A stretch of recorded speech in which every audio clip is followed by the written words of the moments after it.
여러분, 인생을 산다 그러고 말하죠. 인생을 살고 있지 않습니까? 그런데 인생을 산다고 말할 때 산다는 의미가 어떤 공간에 산다는 의미일까요? 아니면 시간을 산다는 의미일까요? 그렇죠. 시간을 산다는 의미죠. 우리는 그렇게 표현하는데, 근데 우리가 인생을 살아가는 방법, 살아가는 목표는 시간일까 아니면 공간일까? 이런 생각을 해보는 겁니다. 그러니까 말은 이렇게 하고 마음은 다른 데가 있다고 하는 거예요. 근데 인생을 잘 살아가는 방법도 사실은 공간에 목표를 두는 것보다 시간을 어떻게 보내는지 굉장히 중요하죠. 교회도 마찬가지입니다. 제가 교회에 담임 목사로 부임한 뒤에 큰 목회관이나 하고 싶은 그런 것들은 없었습니다. 왜냐하면 기존의 교회가 아름답게 가고 있고 그 방향대로 잘 내가 돕고 또 도와주면 되겠다 싶은 생각을 하고 있었죠. 그런데 그때 저에게 유혹이 왔습니다. 교회당 건물이 허름하고 또 많이 모이고 어둡고 모이기도 힘들고 하는 그런 것 때문에 교회당 공간에 대한 고민이 굉장히 많이 있었어요. 그래서 고치기도 했지만 가만히 생각해 보니까 교회당 공간을 잘 지어 놓아도 성도들이 교회에 머무는 시간이 짧으면 아무런 의미가 없더라고요. 그렇지 않겠어요? 이래서 주일날 아무리 큰 교회당을 지었는데 성도들이 교회에 와서 예배 드리는 그 시간 한두 시간 정도만 머물다 가면은 이 큰 공간이 무슨 의미가 있겠느냐. 아무런 의미가 없는 거예요. 그래서 교회가 교회답게 하나님 보시기에 기쁘고 즐거운 그런 공간이 되려면 공간을 잘 만들어 놓은 것이 중요한 게 아니라 성도들이 교회에서 시간을 많이 머물 수 있도록 하는 것이 굉장히 중요하다. 그런 생각을 했습니다. 그래서 교인들이 시간을 조금 더 많이 머물 수 있도록 국수를 만들기도 하고 오후 프로그램 만들기도 하고 동아리 같은 프로그램들을 만들기도 해서 지금은 예전보다도 많은 특히 젊은 층들이 교회에 머무는 시간이 많아졌다고 하는 생각을 하게 되는 거죠. 교회가 가는 방침도 사실은 공간보다도 어떻게 성도들이 교회에서 자주 시간을 머물러서 믿음도 교제도 또 기도도 함께 하는 거냐, 이게 중요하다고 생각이 됩니다. 자, 그러면 성경은 어떻게 말하고 있습니까? 하나님은 어떤 말씀을 하고 계실까요? 여러분, 공간의 혜택을 가장 많이 누린 사람이 누굴까요? 성경에서. 그건 솔로몬이겠죠. 그죠? 다윗마저도, 하나님 마음에 합한 다윗마저도 성전이라는 공간의 혜택을 누리지 못했어요. 그죠? 그런데 솔로몬은 그 성전뿐만 아니라 궁궐, 그리고 자신이 누리고 있는 영토의 확장 크기만 해도 엄청난 큰 공간을 누렸지만 그 인생 말년에 그는 공간이 중요한 거 아니라고 말합니다. 전도서나 잠언을 통해 보면 솔로몬은 늘 때를 말해요. 하나님의 때가 있다. 그리고 인생이 헛되고 헛되다 하는 거예요. 내가 공간을 너무너무 많이 누리고 내게 세상에서 제일 크고 좋은 공간을 누렸지만은 지나고 보니까 공간이 중요한 게 아니고 내가 시간을 소중히 여기지 못했더라. 그래서 헛되고 헛되다고 하는 것은 내가 시간을 헛되게 보냈다고 하는 그런 이야기죠. 여러분, 예수님도 그런 말씀을 하셨잖아요. 부자 농부가 소출이 많아서 그 소출을 저장할 창고를 만들려고 하는데 예수님 뭐라고 그러셨어요? 비유의 말씀이지만 오늘 저녁에 내가 네 생명을 불러가면은 그게 무슨 소용이냐고 하는 겁니다. 그래서 예수님이 말씀하시는 것은 공간을 말씀하신 적이 없습니다. 전부 시간을 말씀하신 것. 세월을 아끼라. 때가 악하니라. 다 예수님 말씀이죠. 사마리아 우물가에 있는 여인을 만났죠. 그 여인이 자기가 머물 공간이 없었어요. 그래서 친구들도 놀아주지도 못하고 그리고 낮에 12시에 뜨거운 떼약볕 우물가가 자기가 유일하게 숨을 쉴 수 있는 그런 공간이죠. 예수님을 만나서 자기 형편을 다 이야기했습니다. 이차 저차 내가 힘들고 참 어려운 인생을 살고 있습니다. 그때 그 여인이 예수님께 뭐라고 부탁을 하죠? 자기 속내를 다 내고 나서 주님, 내가 하나님을 만날 장소가 필요합니다. 내가 예배할 장소가 어딘지 예배할 장소를 달라 그렇게 말했죠. 그랬더니 예수님 뭐라고 하셨어요? 그때 여러분 잘 아시는 말이죠. 영과 진리로 예배하면 된다는 거예요. 그건 무슨 말입니까? 영과 진리로 예배하면 장소는 필요 없다. 어느 때든지 어떤 장소든지 상관없이 하나님 예배할 수 있다는 거죠. 영과 진리로 예배할 때가 온다. 예수님은 그리고 하나님도 공간보다도 시간의 소중함을 말씀하셨다고 하는 거예요. 신앙에 있어서도 시간이 굉장히 중요합니다. 여러분, 우리가 일주일을 딱 따져봐서 하나님을 만나는 시간, 하나님과 교제하는 것이 믿음이잖아요. 하나님과 교통하는 게 믿음인데, 만약에 이걸 공간으로 따진다 그러면 공간에서 하나님을 만나는 시간은 예배하는 1시간뿐이 안 될 겁니다. 그런 교제로, 그 정도의 시간으로 우리가 어떻게 하나님의 능력과 사랑을 힘입고 살겠어요. 근데 이걸 시간으로 따져보자는 거예요. 어떤 공간이든지 내가 하나님을 생각하고 하나님과 영적인 교제를 나누는 시간이 하나님을 만나는 그런 것이다라고 생각한다면 우리는 어디서든지 하나님 만나는 시간이 길고 또 어디든 위로를 받게 되는 거죠. 신앙에 있어서 시간이 참 중요한데 신앙의 시간을 잘 붙들고 이끌어가는 것 중에 하나가 뭐냐면 바로 이 기도라는 겁니다. 기도는요, 시간이에요. 기도는 시간입니다. 기도는 신앙에 있어서 중요한 시간을 붙드는 거예요. 그리고 그 시간을 어떻게 사용하는지를 보여주는 것이 바로 기도라고 하는 겁니다. 오늘 본문의 느헤미야가 기도의 사람이었죠. 자기 동생이 예루살렘에 갔다 와서 예루살렘의 성읍이 황폐해졌고 성전이 무너졌으며 성벽은 다 회파됐습니다. 심지어는 예루살렘에 있는 이미 돌아간 자기 동족 포로들도 주변에 있는 이방 민족 혼혈인들에게 괴롭힘을 당해서 너무 힘들게 산다고 하는 이야기를 듣고 기도를 시작을 하죠. 그 기도를 시작해서 얼마나 간절히 기도했는지 몰라요. 금식을 하며 기도를 합니다. 그리고 죄를 뒤집어 쓰고 베옷을 입고 그렇게 기도했죠. 그러니까 낮에는 일터에 가서 아닥사스다 왕의 술 관원이죠. 높은 관원입니다. 그 일터를 하고 그 외 나머지 시간들은 정말 기도하는 데에 최선을 다했다 그런 거예요. 그러니까 24시간이 부족할 정도로 그렇게 일을 했다고 하는 겁니다. 여러분이 그렇게 일을 하고 기도를 하니까 사람이 몸이 어떻게 되겠습니까? 여러분 금식하고 여러분 또 사순절 기도에 며칠 안 나왔는데 벌써 얼굴이 헬쓱해지고 얼굴이 노랗게 되는 거예요. 그런 것처럼 여러분 금식하며 기도하면요 얼굴이 달라지는 거죠. 근데 그 모습을 아닥사스다 왕이 보고 네가 아프지 않았는데 얼굴이 왜 이러냐 그렇게 하죠. 근심이 가득했구나. 근심이 가득했다는 표현을 수심이라고 이야기합니다. 깊이 숨어있는 수심이라고 그렇게 이야기를 하게 되는 거죠. 느헤미야가 바로 이때를 놓치지 않습니다. 여러분 한번 따라해 보실까요? 기도는 기다림이다. 기다렸죠. 자기가 목표하는 바가 있었습니다. 내가 돌아가서 예루살렘의 성과 성벽을 재건하려는 목표는 있었지만은 자기가 앞서지를 않았어요. 자주 말씀드렸지만은 출애굽의 구름 기둥과 불 기둥이 우리를 인도하시는 하나님의 뜻이잖아요. 하나님의 임재잖아요. 그런데 구름 기둥과 불 기둥이 무려 250만 명이나 되는 사람들이 멀리서도 다 볼 수 있는 겁니다. 그런데 딱 한 방법, 이거 하나는 절대로 구름 기둥과 불 기둥을 볼 수가 없는 그런 그 자리가 있어요. 어떤 자리죠? 구름 기둥과 불 기둥보다 한 걸음만 앞서 가면은 절대 못 보여요. 250만 명이 바라볼 수 있는 구름 기둥과 불 기둥일지라도 내가 구름 기둥과 불 기둥보다 앞서 가면은 절대 하나님의 인도하심을 못 보게 되는 거예요. 느헤미야는 생각이 있고 꿈이 있고 비전이 생겼지만은 하나님보다도 앞서지 않으려고 기도하기 시작한 겁니다. 언제 끝날지 모르는 금식 기도, 언제 끝날지 모르는 간절한 기도를 하기 시작하죠. 그리고 넉 달째가 되는 때 드디어 하나님께서 기회를 주셨다고 하는 거예요. 그래서 기도는요 뭐냐면 기다림이다 하는 거예요. 기다림이라는 것은 마냥 시간을 기다리는 것이 아니라 하나님의 때를 기다리는 거예요. 그래서 기도는 하나님의 때를 기다리는 거예요. 하나님의 시간을 기다리는 것이다. 이게 굉장히 중요합니다. 더 기가 막힌 것은 아닥사스다 왕이 네가 원하는 게 뭐냐? 원하는 걸 말해라. 그렇게 이야기할 때에 4절이 이렇게 됩니다. 4절. 우리 4절 같이 한번 읽어보십시다. 자, 시작.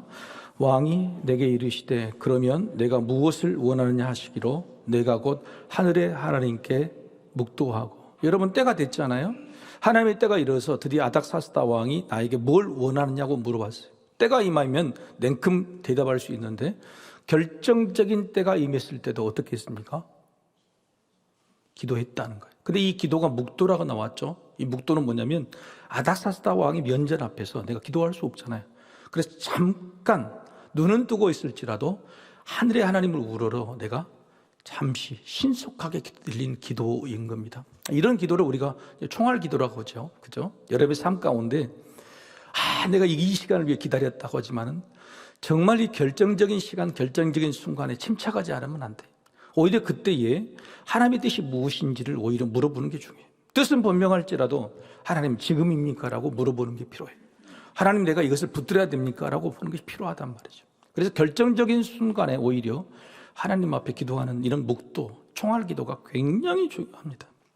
인생을 살아가면서 하나님이 주신 때는요, 우리가 민감하게 기다릴지라도 그때를 잘 붙들기가 어려워요. 그래서 그때를 착각하기가 쉽습니다. 저도 여러분 이 교회 오기 전에 여러분 기도하지 않은 거 아니에요?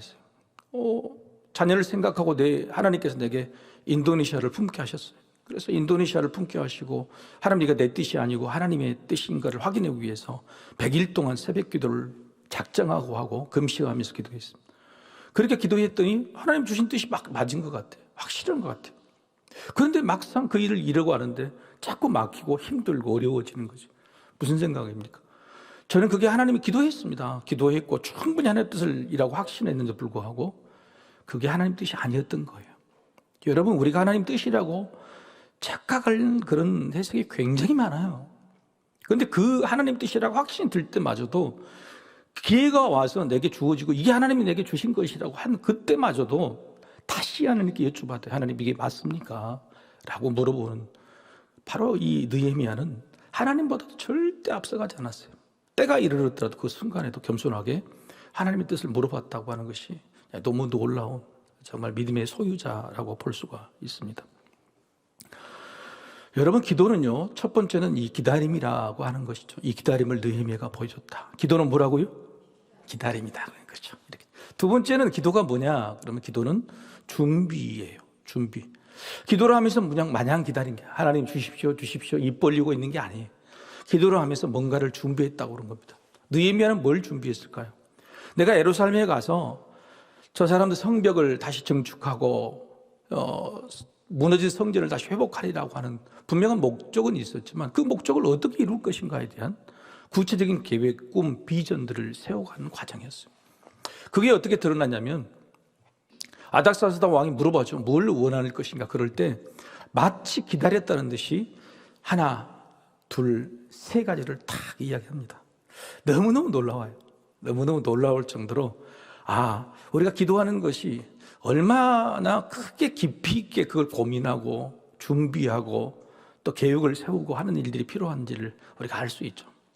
여러분, 막무가내로 기도하지 마시기를 바랍니다. 기도하는 그 과정도 마냥 기다리는 게 아니고 하나님 나를 준비시켜 주십시오. 하나님 나에게 구체적인 꿈과 계획, 비전을 주십시오라고 말하는 것이 굉장히 중요해요. 여러분, 제가 힘들고 어려웠을 때 4년 정도를 새벽 제단을 쌓았습니다. 강구에서. 그런데 지금 생각해 보니까 너무너무 막연하게 기도했던 것 같아요. 하나님 보내달라, 해달라 이렇게 이야기했던 것 같아요. 그래서 사실 그 기간 동안에 사실 제가 준비한 것이 별로 없었던 것 같습니다. 단지 준비했던 것은 나의 겸손함을 좀 준비했을까요? 내가 하나님의 일을 해야 되겠다는 그런 막연한 꿈만 꾸었지 내가 어떻게 해야 될지 아무것도 모르는 그런 상황이었죠. 그래서 기도는요, 막연하게 하는 게 아니라 준비하면서 하는 기도입니다. 자, 느헤미야는 마치 준비되었듯이 아닥사스다 왕이 질문했을 때 세 가지를 대답합니다. 첫 번째는 뭐냐? 나를 총독으로 보내주십시오. 이야기하는 거예요. 나를 파송해 주세요. 나에게 휴가를 달라는 정도가 아닙니다. 여러분, 나에게 그냥 휴가를 달라는 정도면 아이고 제가 몸이 아픈데요. 거짓말할 겁니다. 그렇죠? 수심이 가득해요. 아이고 왕이 모르시겠지만 내가 지금 병이 들었어요. 그래서 어떻게든 내가 여러분이 좀 쉬게 휴가를 달라고 그렇게 할 수 있었지만은 여러분, 느헤미야는 고민했을 겁니다. 진실을 말할 것이냐, 거짓을 말할 것이냐.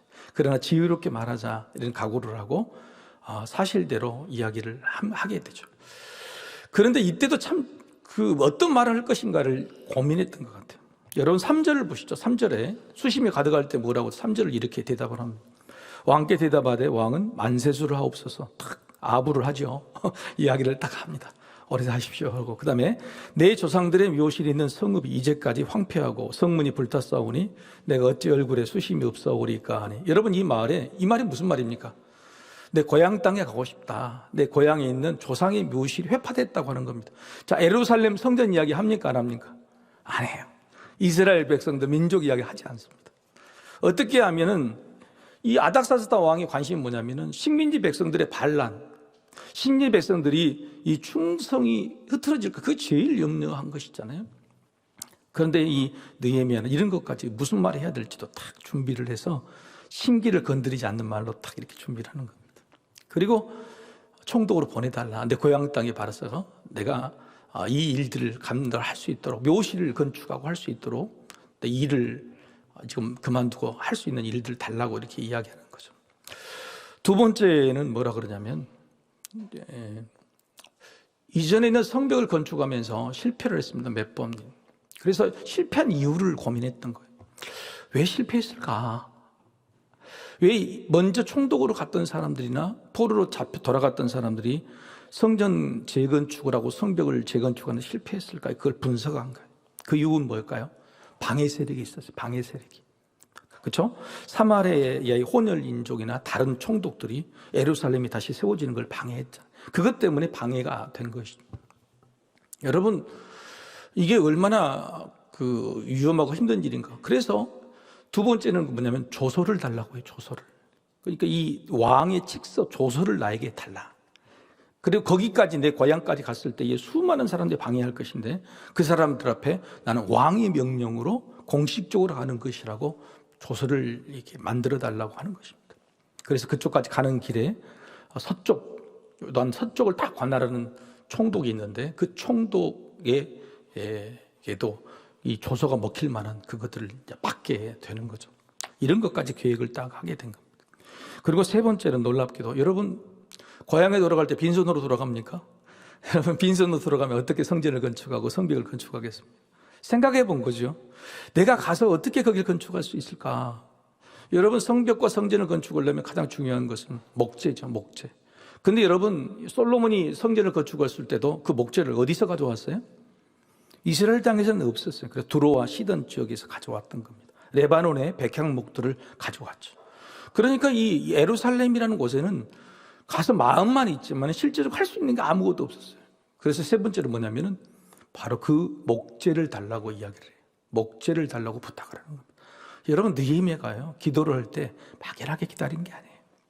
하나님이 주신 계획과 비전들을 구체적으로 세우는 기도를 했다고 하는 겁니다. 여러분 자녀를 위해서 기도하거나 여러분의 삶의 목적을 위해 기도할 때에 하나님께 기도를 그렇게 하세요. 내가 뭘 준비해야 되겠습니까? 내가 어떤 계획을 세워야 되겠습니까? 하나님 구체적으로 계획을 보여달라고 하는 그런 기도를 해요. 막연하게 하는 기도가 아니에요.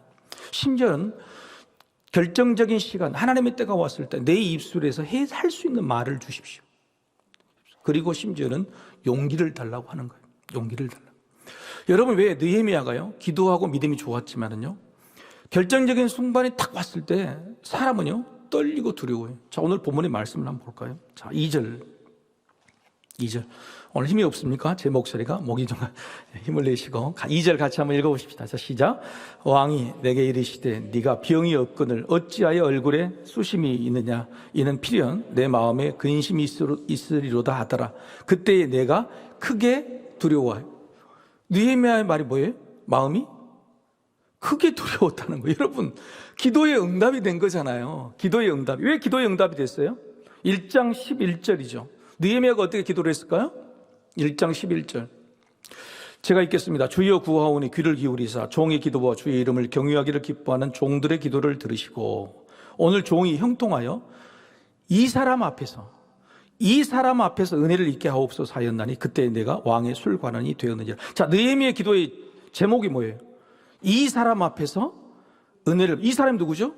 아닥사스다 왕이에요. 아닥사스다 왕에서 은혜를 잊게 하셔서는 정확한 기도 제목이 딱 하고 이루어지는 그 순간에 느헤미야가 할렐루야! 얼굴이 밝아지고 그래야 되는데 어떻게 했어요? 힘이 두려웠다. 여러분이 아무리 기도해도요, 하나님의 때가 가까워요. 인생 결정적인 순간인데도 불구하고 사실 우리 마음이 준비되지 않아서 힘이 두렵고 떨리는 거예요. 여러분, 그래서 시간은, 특히 기도는 뭐냐면, 기도는 시간을 붙잡는 용기다. 기도는 기다림이고, 두 번째 기도는 준비고, 세 번째는 뭐냐면 하나님의 때가 왔을 때에 머뭇거리지 않고, 내가 기도하는 기도의 응답 순간에 두려움이 찾아올 겁니다. 사탄이 방해할 거예요. 예수님이 십자가를 지기 전에 겟세마네 동산에 아셨잖아요. 오늘 저녁에는 가셨잖아요. 그런데 그 마음속에 뭐가 찾아왔어요? 죽겠다는 거예요. 심히 고민하여 죽겠다고 하는 거예요. 예수님도요, 결정적인 하나님의 때에 두려움이 찾아오는 거예요. 느헤미야가 예외겠습니까? 우리가 예외겠습니까? 기도를 아무리 열심히 해도 막상 응답되는 그 순간에 우리 안에 두려움이 찾아오는데, 근데 그 두려움을 이기지 못하면은, 용기를 내지 못하면은 기도해도 무슨 소용이냔 말이에요. 못 잡는 거예요. 우리가 그런 때가 솔찬히 많단 말이죠. 정말 많아요. 근데 느헤미야는 바로 이 두려움을 이겨낸 거예요. 심히 두려운 마음을 이겨냈어요. 이겼대구나 하고 용기를 내고 붙잡아서 준비됐던 것들을 이야기하게 된 거라는 거예요. 여러분요, 기도는 기다림이, 그리고 기도는 준비, 기도는 시간을 붙잡는 용기다고 하는 거예요. 무디라는 유명한 부흥사 아시죠? 19세기 무디라는 부흥사가 영국의 한 시골 마을을 순회해 다니다가 어떤 교회를 갔는데, 교회에 미리 연락도 주지 않고 우연찮게 들리는 길에 방문한 교회에서, 그랬더니 그 교회, 시골 교회 목사님이 부디 선교사님 부흥사님 오셨으니까 며칠 오신 김에 부흥회를 좀 해달라고. 그전하고 부흥회를 했어요.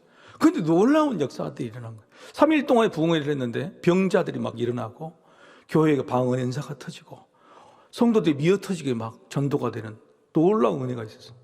그런데 막상 3일 동안에 교회는 축제가 되는데 부흥사인 무디는 걱정이 되는 거예요. 왜요? 자신의 삶 가운데, 자신의 역사 가운데 준비되지 않고 기대되지 않는 그런 부흥의 역사는 사탄의 역사일 가능성이 솔직히 많다고 하는 거예요. 생각지도 않고 갑자기 와서 부흥회를 열었는데 마치 이 교회가 준비되었던 것처럼 막 부흥이 되고 성도들이 막 부흥이 되니까, 이게 지금 하나님이 하신 일인가, 하나님의 때인가, 아니면 사탄이 지금 우리에게 유혹하고 헛된 것인가를 고민하기 시작했다는 거예요. 그래서 목사님이 부흥사한테 왜 그렇게 얼굴이 수심이 가득하십니까? 그래서 나는 지금까지 기도로 준비하지 않는 부흥회를 해본 적이 없다. 근데 이번에는 정말 기도로 준비하지 않는 부흥회였는데 오히려 너무 큰 역사가 일어나니까 내가 지금 어쩔 줄은 모르겠다. 이게 맞는 건지 아닌지 판단이 안 된다 그랬더니 그 목사님이 씩 웃었더니 증거를 보여드리겠다고 하는 거예요. 그러면서 자기 성도 중에 한 명을 찾아갔는데 18년 동안 전신마비로 누워있는 한 성도가, 그 성도가 18년 동안 전신마비로 누워있으면서 내가 해야 될 일이 뭐냐, 무디 부흥사님이 오셔서 우리 교회에 부흥회를 열어주시고, 그래서 우리 작은 시골교회가 부흥되기를 바라는 그 기도를 18년 동안 드렸다는 것을 그 전신마비 환자 성도에게 듣게 된 거예요. 무디가 이것이구나 하는 거죠. 기도로 준비된 한 사람이 있으면 하나님은 우연찮게 들리다가도 그 역사를 이루신다. 할렐루야, 아멘. 여러분, 교회가 단합해서 사순절 기도에 막 많이 나온 게 중요한 게 아니에요. 기도로 준비하는 사람, 기도로 가운데에 계획하는 사람, 기도로 안에 비전을 품은 사람, 그 하나님의 때를 기다리는 사람, 그리고 그때가 왔을 때 용기 있게 붙잡는 그 한 사람 때문에 교회가 부흥되는 거예요. 여러분의 가정에도 나 혼자 예수를 믿었다고 그래요. 여러분, 저희 집에도 제가 처음 예수를 믿었어요. 사돈네 8총까지 제가 처음입니다. 그런데 여러분, 제가 기도하고 준비하는 가운데 신학을 하게 된 그 이후로 여러분, 우리 집안이요, 예수 믿는 집안이 됐어요. 목회자 같은 않은 그런 집안이 됐단 말이에요. 여러분 혼자 외롭게 내가 기도하고 있고 우리 가정이 부흥되기를 하나님 때를 기다리고 있다고 해도 여러분 낙심하지 마세요. 느헤미야의 한 사람의 기도가 바로 이스라엘의 놀라운 부흥의 역사를 만들게 된 것처럼, 여러분 준비하는 한, 기도로 준비하고 기도로 기다리고 기도로 하나님의 때를 용기 있게 붙잡는 그 한 사람 때문에 가정이 교회가 변화될 줄로 믿습니다. 한국 교회도 그래요. 우리가 욕하고 던질 필요가 없어요. 우리 교회가 기도하면 돼요. 기다리면 돼요. 우리 교회가, 한국 교회가 정신 차리고 하나님 주신 그때에 그 용기 있게 붙잡기를 기도하면 된다고 하는 거예요. 욕하고 우리가 뭐 하는 것보다도 기도하는 것이 굉장히 중요하다고 하는 겁니다. 마지막으로 여러분 기도를 해서요, 느헤미야가 겸손해졌을까요? 교만해졌을까요? 수없이 많은 우여곡절과 어려움들이 닥쳐요. 그런데 여러분, 하나님께 기도하지 않고 얻는 하나님의 때와 기도한 다음에 얻는 하나님의 때는요, 차원이 다른 거예요. 자, 이렇게 세 가지 이상을 딱 이야기했는데 놀랍게도 아닥사스다 왕이 막힘없이 예스를 딱 해주는 거예요. 느헤미야는 얼마나 놀랐겠어요. 근데 그 놀란 과정 속에서 느헤미야는 어떻게 고백하고 있느냐. 8절 같이 한번 읽어봅시다. 8절 같이 읽읍시다. 또 왕의 살림감독 아삽에게 조서를 내리사 그가 성전에 속한 영문의 문과 성곽과 내가 들어갈 집을 위하여 들보로 쓸 제목을 내게 주게 하옵소서 하매 내 하나님의 선한 손이 나를 도우심으로 왕이 허락하고, 내가 주게 하옵소서 하매 왕이 허락하고가 아니에요. 그 사이에 뭐예요? 하나님의 선한 손이 나를 도우셨다고 하는 거예요. 여러분, 기도하지 않고 이런 일을 했다, 근데 허락을 받았다 그러면 여러분 자기가 영광 받는 거잖아요. 겸손하지 않고 교만해질 겁니다. 그런데 느헤미야는 기도했어요. 이 왕 앞에서 내가 은혜를 잊게 하소서. 하나님께서 하나님의 선하신 손이 나와 함께 하셨구나. 하나님의 선하신 손이 아닥사스다 왕이라는 이 사람을 지금 붙들고 있구나. 심지어는 여러분 오늘 상황 속에서요, 아닥사스다 왕 혼자 있는 게 아니에요. 왕과 왕비가 함께 있을 때가 많지 않은데 왕비가 옆에 있었어요. 아닥사스다 왕이 왕비를 사랑했는가 봐. 그래서 왕비가 옆에서 찔렀는가 봐. 여러분 그 이야기에 여기 써져 있어요. 6절에 그때 왕후도 왕 곁에 앉아 있었다고 하는 것입니다. 여러분, 이 일들이 하나님께서 선하신 손길로 붙들고 있다고 하는 거예요. 놀랍게도 성경에서 하나님의 선하신 손이라고 하는 내용이 딱 4번 등장해요. 그런데 놀랍게도 바로 이스라엘의 부흥의 역사, 에스라와 느헤미야서, 에스라서의 2번, 느헤미야서의 2번 등장한단 말이에요. 여러분, 이들이 얼마나 하나님의 선하신 손을 기다렸을까?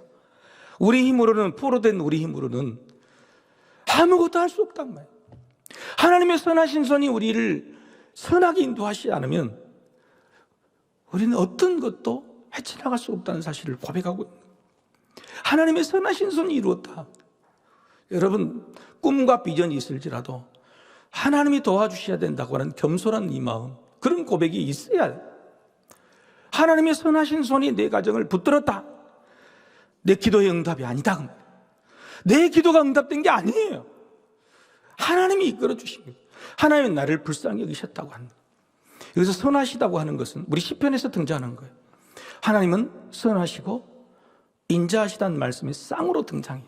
한번 따라해 봅시다. 선하시고 인자하신 하나님. 늘 시편에 보면 그렇게 고백해요. 선하시다고 인자하시단 말. 선하시다는 뭐예요? 토부예요. 인자하시다는 것은 헤세드예요. 토부는 뭐냐면요, 하나님이 세상 만물을 말씀으로 창조하시고 보기에 좋았더라. 보기에 좋았더라는 말이 토부예요. 무슨 말입니까? 하나님의 선하심은요, 창조의 기준, 창조의 질서.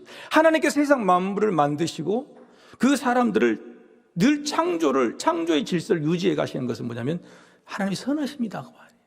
하나님이 선하시는 거예요. 하나님이 보시기에 좋은 것이지 사람 보기에 좋은 것이 창조의 열사가 이어진 게 아니에요.